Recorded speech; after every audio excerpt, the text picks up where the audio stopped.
형태로 전 세계에 충격을 주고 있는 IS에 대해 기독교적 관점에서 문제를 진단해보는 자리가 마련됐습니다. 생명목표실천협의회 특별 심포지움 소식 잠시 후 전합니다. 할렐루야 축구단으로 축구 선교의 새 장을 열었던 이영무 감독이 목회자와 축구 감독으로 여전히 하나님의 나라의 국가대표를 키워내고 있습니다.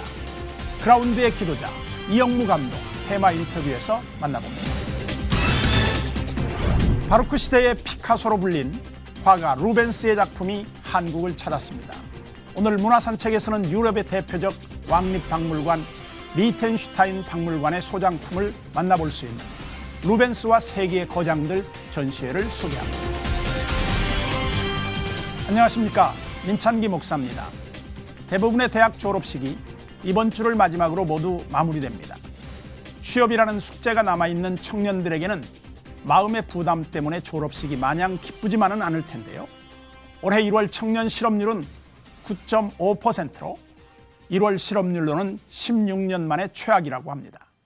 정부는 정부대로 청년 실업 문제 해결을 위한 프로그램을 만들어냈지만 결국 그 실효성이 적었다는 반증이기도 할 텐데요.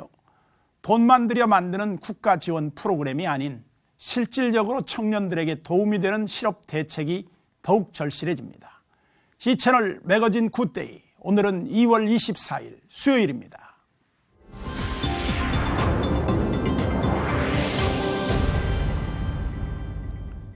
첫 순서로 교계 뉴스부터 정리해드립니다. 연일 이어지는 IS의 무자비한 테러와 잔인한 행위로 이슬람 혐오증이 확산되고 있습니다. 하지만 이들을 선교적 대상으로 바라본다면 오히려 한국의 기독교를 성장시키는 열쇠가 될 수도 있다는 관점이 제기됐습니다. 김효정 기자가 보도합니다. IS의 끔찍한 테러와 잔악행위가 계속 이어지며 포비아로 불리는 이슬람 혐오증이 확산되고 있습니다. 얼마 전에는 대한민국의 한 청년이 IS에 가입했다는 사실이 알려지며 대한민국도 IS의 테러에서 자유로운 국가가 아니라는 우려감이 커지고 있는 상황입니다. 기독교는 이들을 어찌 바라봐야 할까? 지난 22일 생명목회실천협의회는 IS를 어떻게 바라봐야 하는가에 대한 세미나를 열고 전 세계를 공포로 몰아넣는 IS의 현 모습을 진단하고 이에 대한 기독교의 역할을 논의했습니다. 중동 지방을 취재하며 IS의 실체를 가까이서 본 하영식 분쟁 전문 기자는 IS를 단순히 인질을 잡아 잔인하게 참수하는 테러 단체로만 바라봐서는 안 된다고 설명했습니다. 이들이 궁극적으로 원하는 것은 지하드, 즉 이슬람 국가를 건설하는 것이며 이를 위해 폭력과 납치, 테러와 같은 어떠한 수단도 가리지 않는다는 것입니다. 이 사람들이 왜 그런 극단적인 폭력 방식을 쓰느냐? 그 이유는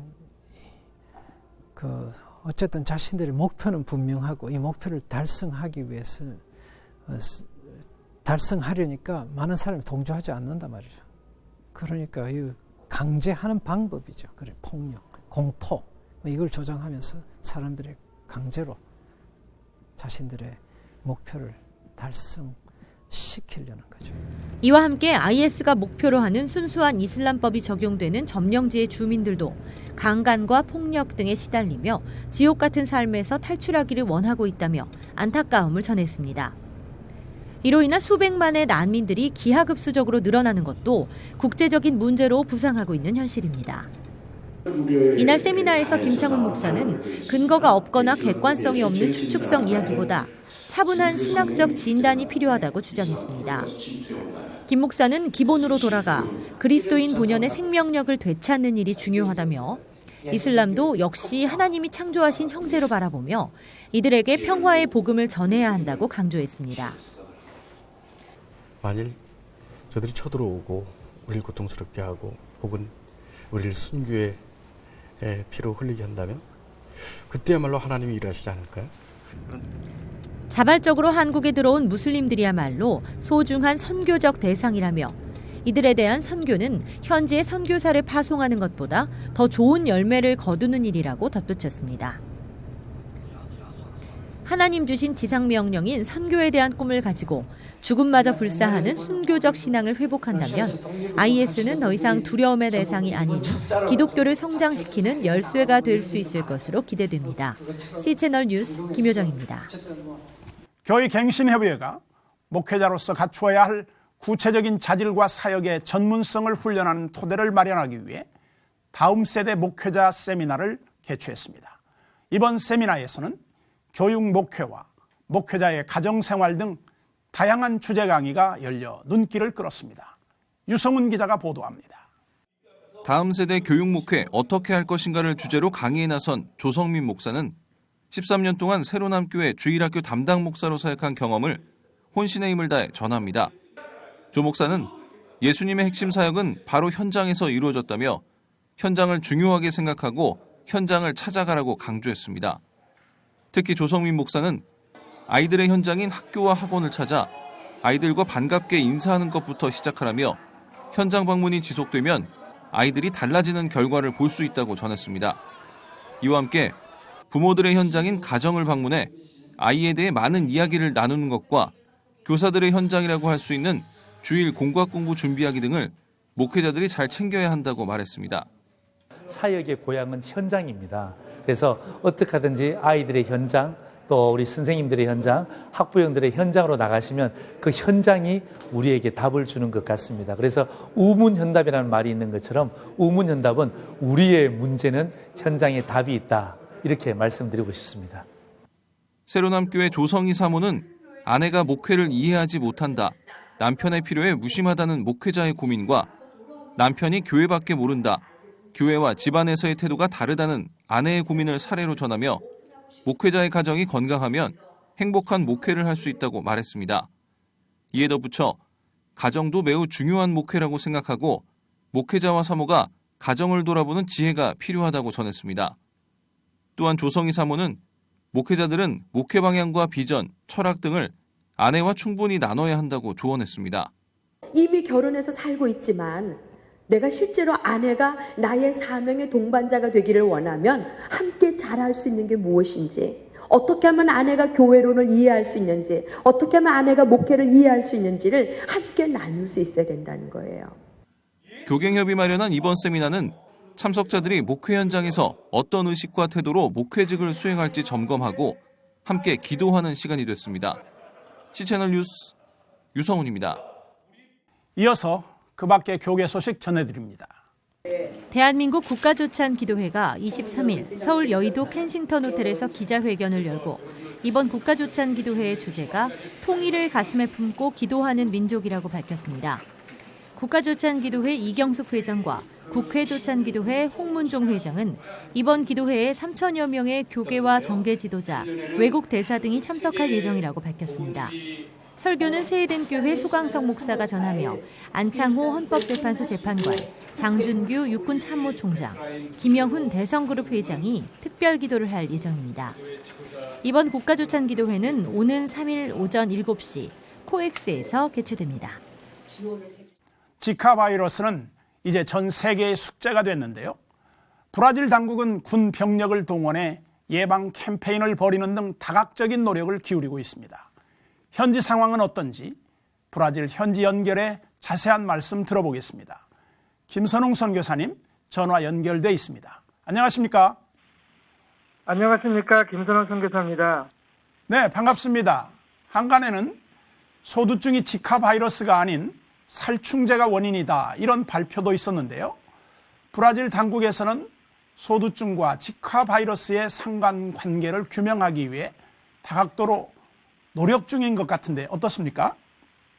예, 브라질 일간지 에스타도지 상파울로 등에 따르면 상파울로주 캄피나스시에 있는 캄피나스 주립대학 우니캄피 질병연구소는 지난 15일부터 혈액과 소변, 침, 샘플로 지카 바이러스에 감염됐는지를 확인하는 검사를 시작했습니다.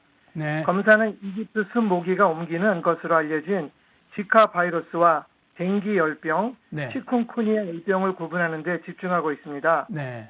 검사 결과는 4시간 정도면 나오는 것으로 알려져 지카 바이러스를 둘러싼 공포를 다소나마 완화해 줄 것으로 보입니다. 네. 클라시스 아른스 연구원은 이 검사 방법은 세계 대학의 협력으로 테스트를 거친 것이라면서 네. 거의 100% 정확한 결과를 얻을 수 있다고 말했습니다. 네. 브라질 보건부는 결과를 지켜보고 반응이 좋으면 다른 지역에서도 이 검사 방법을 적용한다고 했습니다. 지난주만 해도 일주일 새 소두증 환자가 10%나 늘었다고 하는데요. 여전히 소두증 의심 사례 보고는 줄지 않고 있는 모습이에요. 방역도 구체적으로 시행되고 있나요? 어떻습니까? 예, 그렇습니다. 브라질 국민들은 매우 긴장하고 있는 상태에 있습니다. 그래서 브라질 정부는 국민들의 불안을 안정시키기 위해 최선을 다하고 있고, 보건부는 지난해 12월부터 지금까지의 민간 거주지와 공공건물, 상가, 작업장 등 2,540만 개 시설물을 방문 조사했으며, 이 가운데 이집트 순모기 번식으로 우려되는 470만 곳을 폐쇄 조치했습니다. 또한 국방부는 이집트 순모기 박멸을 위해 군 병력 22만 명을 동원하고 있고, 지난주부터 대대적인 방역 캠페인을 벌이고 있는 중입니다. 한편 브라질 보건부 장관이 신생아 소두증의 원인으로 지목되는 지카 바이러스 확산을 통제할 수 있다며 자신감을 나타냈습니다. 그래요. 또 하나 우려되는 것이 우리가 다 알고 있다시피 리우 올림픽이 6개월 앞으로 다가왔는데요. 전 세계 모든 사람들이 브라질을 찾게 될 텐데 세심한 주의가 필요해 보입니다. 지난주 브라질 대통령은 지카 바이러스가 올림픽에 영향을 주지 않을 것이라고 발표하였습니다. 브라질 정부는 리우 올림픽 준비를 위해 그리고 모기와의 전쟁을 위해 최선을 다하고 있습니다. 네. 또한 국민들을 동원해서 대대적인 방역 캠페인을 벌이기도 했는데요. 네. 모쪼록 더 이상 확산되지 않기를 바라고 있습니다. 네. 특별히 우리 대한민국 선수들의 활약을 기대하면서 브라질 이민자들은 각 교회마다 브라질 지카 바이러스 퇴치를 위해 그리고 리우 올림픽의 안전과 우리 선수들의 최고 성적을 낼 수 있기를 바라면서 기도하고 있습니다.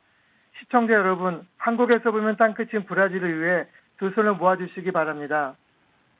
예, 백신이 없는 감염병이 창궐할 때마다 인간들은 그야말로 속수무책인데요. 지카 바이러스가 더 이상 확산되지 않도록 저희도 한마음으로 기도해야 하겠습니다. 선교사님, 오늘 소식 감사합니다. 예, 감사합니다.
축구로 이름을 알린 한 선수는 그리스도인으로 거듭나며 동료들은 물론 주변 사람들에게 큰 영향을 끼쳤습니다. 나아가 믿음으로 공을 차는 할렐루야 축구단까지 만들어 큰 열매를 거두었는데요.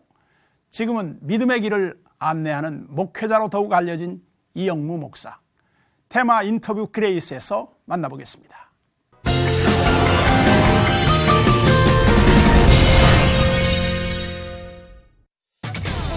내가 공을 차는 것은 하나님을 위해서입니다. 내가 쉬지 않고 뛰는 것 역시 나의 하나님을 위해서입니다. 온몸으로 말없는 고백을 보여줬던 그라운드의 기도자, 고양 하이FC 이영무 감독입니다.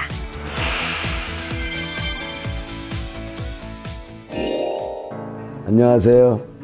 저는 고양 하이FC 감독 이영무입니다. 저희가 26년째 태국에 가서 전지훈련을 합니다. 방생지역이라고 촌부리 옆에 있는데 거기는 상대할 축구팀도 많이 있고 축구를 워낙 좋아하니까 연습 경기에도 수백 수천 명의 관중들이 와서 응원도 하고 또 저희가 축구 훈련만 하는 게 아니라 시간 나는 대로 어린이들을 가리키는 축구 클리닉을 열어서 아이들한테 꿈과 희망을 주는 그런 귀한 사역도 하고 있습니다. 프로팀들이 어린이들을 이렇게 지도하고 가리키는 그런 경우가 없는데 저희들은 그런 클리닉을 통해서 아이들에게 주님의 사랑을 전해주고 또 기술도 가르쳐주면 아이들이 너무너무 좋아하는 거예요. 그런 일들을 매년 가서 하고 있습니다. 제가 어릴 때부터 이렇게 교회는 다녔지만은 예수님이 누구인가에 대해서 잘 알지를 못했습니다. 그러다가 1975년 8월 말레이시아 메리데카 대회에 제가 대학교 3학년 때였는데요. 전반전 끝날 때쯤 돼가지고 저의 수훈의 골로 말미암아 결승골이 돼가지고 우승을 하게 되었는데 그 당시에 조광래 선수가 슈팅을 했었는데 그게 상대 수비가 이렇게 쳐냈던 것을 볼이 제 앞에 떨어지더라고요. 그래서 터닝슛 했는데 그게 이제 그 볼링이 돼가지고 좁아가지고 이렇게 나오는데 저도 모르는 사이에 이제 무릎이 꿇어지게 되었고 제 마음속에 하나님은 살아계신 분이시구나, 나와 함께 하시는 분이시구나, 그걸 느끼게 되었고요. 그래서 계속 득점 후에 또 시합 전과 후에 늘 감사한 마음으로 무릎을 꿇고 기도하게 되었습니다. 경기장에서 하나님을 만난 후로 그는 국가대표가 아닌 하나님 나라의 대표 선수가 됐습니다. 그리고 그 만남으로 인해 그의 인생에 큰 변화가 찾아왔습니다. 제가 1977년도에 무릎에 좀 부상을 당하게 돼가지고 그때 월드컵 대회 기간 중이었었는데 제가 토마스 아 켐페스 그리스도를 본받으라는 책을 읽으면서 내가 나를 사랑하느냐, 우리 다 주님 사랑하잖아요. 마음을 다하고 뜻을 다하고 저도 사랑합니다. 그러면 내가 가장 소중히 여기는 것을 내려놓고 포기할 수 있느냐. 이제 그때 내가 가장 소중히 여기는 게 뭔가 생각해 보니까는 국가대표 선수 그 명예더라고요. 제가 그때 나이 25, 6이었는데 그래서 그때 대표팀을 제가 저희 감독님께 말씀드리고 그만둔 적이 있었거든요. 끊임없이 저희 외국에서 이렇게 스카우트 제의가 있었는데 국내 프로팀에서도 계속 제의는 있었죠. 근데 그런 좋은 기회가 있었지만은 저는 할렐루야 축구단이 이제 80년대에 창단되기 때문에 저는 할렐루야 팀에서 이렇게 있는 게 더 좋다고 이렇게 생각이 돼서 일찍 28살에 이렇게 할렐루야 축구단 창단과 함께 지금까지 선교의 오직 한 길을 걸을 수 있었던 것이 지나고 나니까 다 하나님의 은혜죠. 저는 목회를 하려고 신학 공부한 게 아니라 우리 선수들을 어떻게 해서든지 저희 인성이나 이런 그 생각이나 사고나 이런 멘탈에 있어서 그런 걸 좀 바꿔주고 싶은데 그게 잘 안 되고 그러다 보니까는 제가 신학을 하게 되었고 이제 공부를 하고 나니까 하나님에 대해서 제가 배우게 되니까는 선수들한테 이렇게 그 배운 것을 가르치다 보니까는 선수들이 많이 변화가 되더라고요. 그게 제일 큰 보람이죠. 물론 이 가치관이나 인생관이 바뀌어지게 되니까는요. 이 한 가족이 되는 거예요. 여기서 그냥 서로 배려해주고 더 위해주고 그리고 정말 남을 나보다 낫게 여기는 이런 그 마음. 우리 팀에 들어와서 선수들 다 한마디씩 하라 그러면은 여기는 꼭 가족 같아요. 그러니까 선의의 경쟁이 있으면서도 또 가족 같은 거예요. 더 큰 명예와 더 좋은 조건을 과감히 포기할 수 있었던 용기. 그건 바로 하나님이 주신 믿음의 확신 때문이었습니다.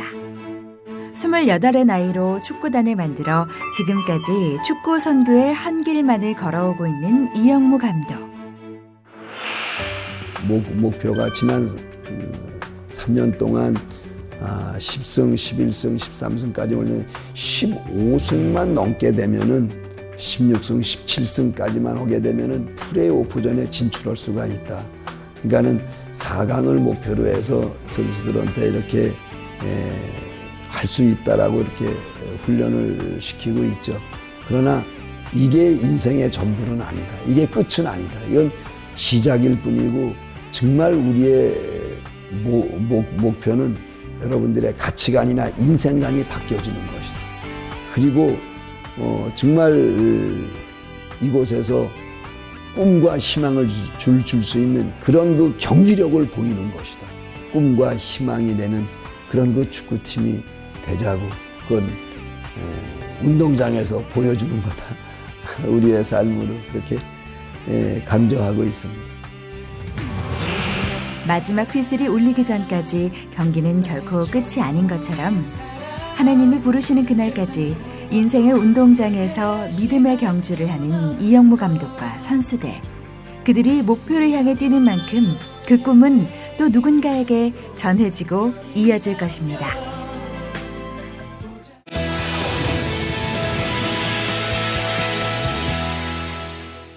한 주간의 기독교 문학의 소식 전해드립니다. 박여명 아나운서 나왔습니다. 안녕하세요. 네, 우선 안녕하세요. 반갑습니다. 네. 오늘 어떤 소식을 전해주시겠습니까? 네, 혹시 이 바로크 시대의 피카소라고 하면 떠오르는 화가가 있으실지 모르겠습니다. 네. 바로 17세기 전후반 이 바로크 시대를 대표했던 최고의 화가 피터르 파울 루벤스인데요. 이 루벤스의 작품을 가장 많이 소장하고 있는 박물관이 바로 리히텐슈타인 박물관입니다. 그런데 이 박물관의 소장품들이요, 우리나라를 처음으로 찾았다고 합니다.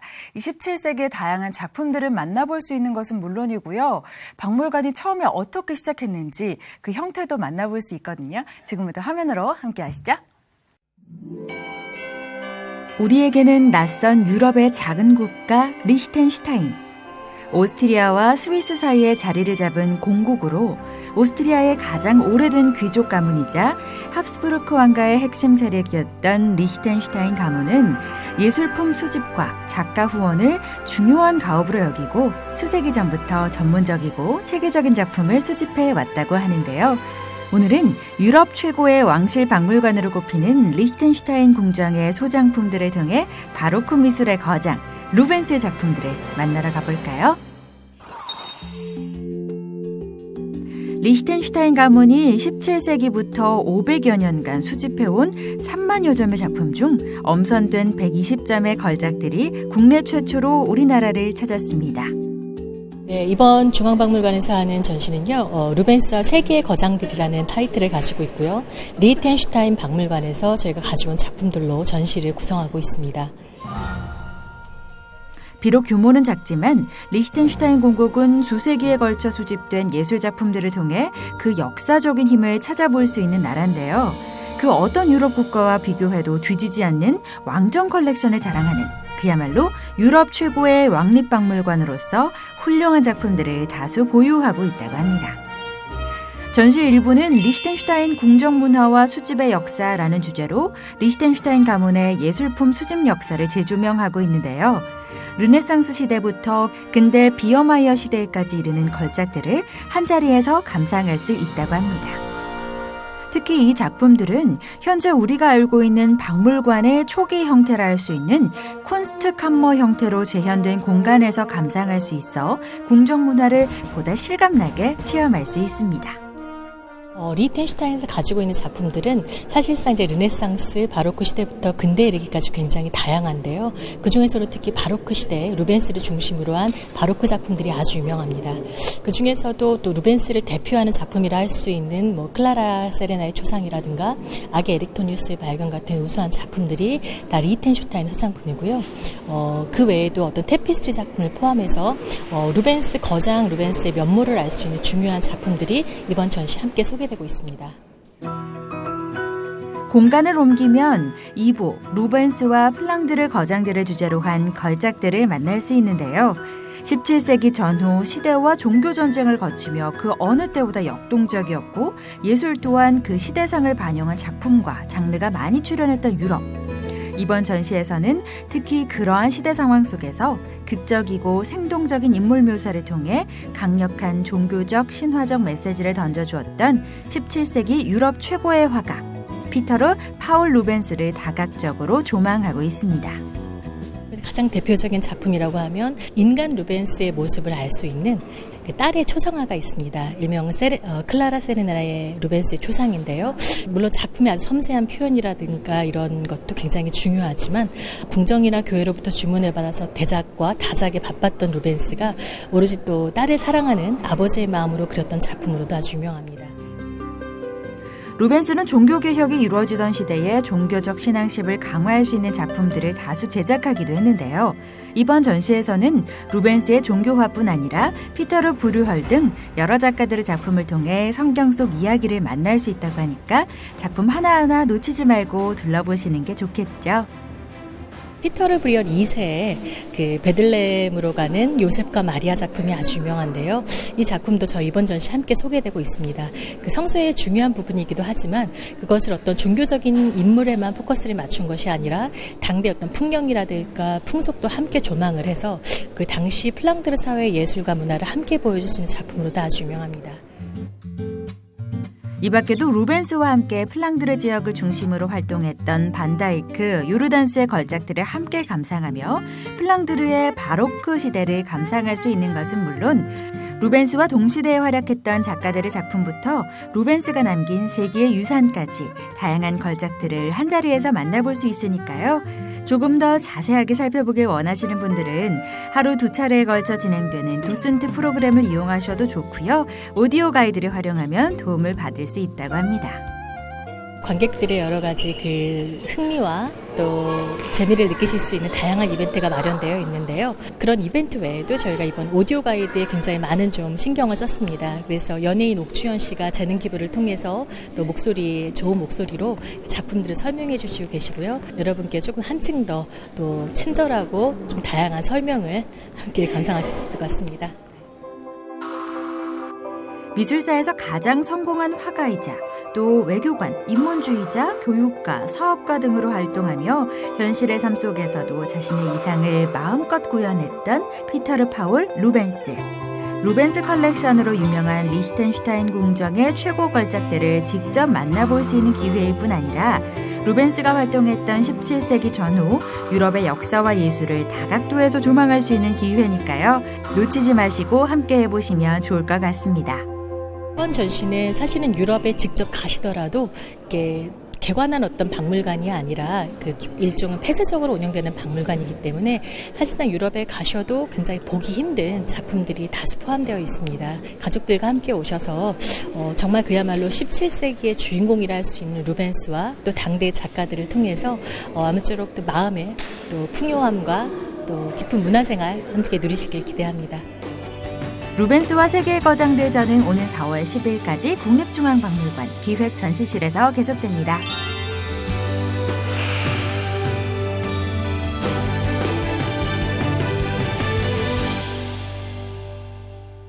쉽게 만나볼 수 없는 작품들을 한자리에서 볼 수 있다니 이 기회를 꼭 놓치지 말아야겠습니다.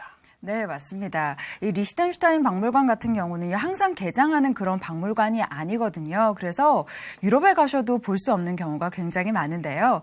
그런데 국립중앙박물관에 가시면 이런 작품들을 한자리에서 보실 수 있는 것은 물론이고요.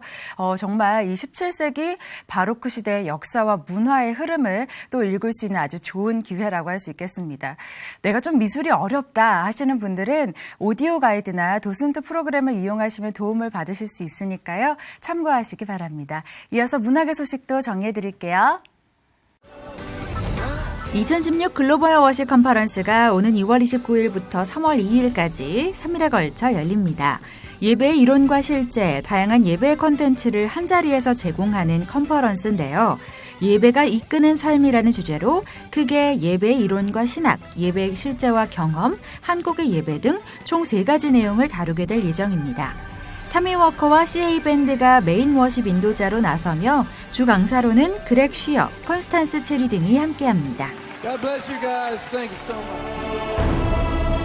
일제강점기 신사참배에 반대해 갖은 고문을 당하면서도 신앙을 지키며 나라와 민족을 위해 끝까지 저항한 주기철 목사의 삶을 담은 영화 일사가구가 오는 3월 17일 개봉을 앞두고 있습니다. 권영만 감독의 이 작품은 오직 믿음으로 거대한 일제 권력에 맞서 싸운 주기철 목사의 신앙과 삶을 생생한 증언과 당시 상황의 재현을 통해 감동적으로 소개하고 있습니다.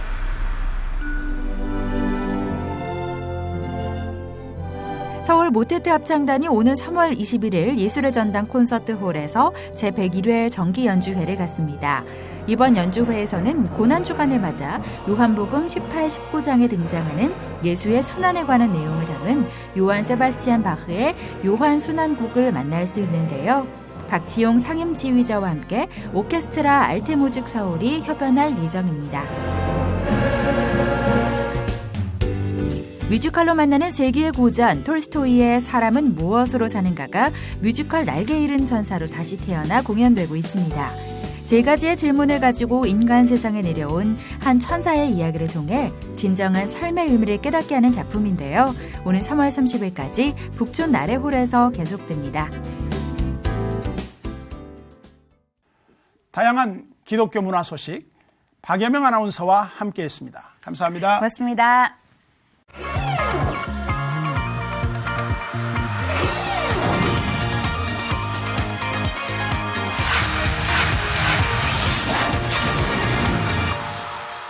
시채널 매거진 굿데이는 여러분의 참여를 기다립니다. 아래 전화번호와 이메일로 언제든지 연락 주시기 바라고요. 인터넷 검색으로도 저희 방송을 다시 보실 수 있습니다. 꼭 확인해 보시기 바랍니다. 한국교통연구원에 따르면 회전 교차로를 설치한 곳은 직선 도로로보다 교통사고율이 절반가량 줄었다고 합니다. 그 이유는 바로 속도 감소인데요. 모든 것을 회전 교차로로 바꿀 수는 없어도 속도를 줄이는 건 가능한 일 아니겠습니까? 꼭 좀 실천했으면 좋겠습니다. 오늘 순서는 여기까지고요. 저는 다음 시간에 찾아뵙겠습니다. 시청해 주신 여러분 고맙습니다.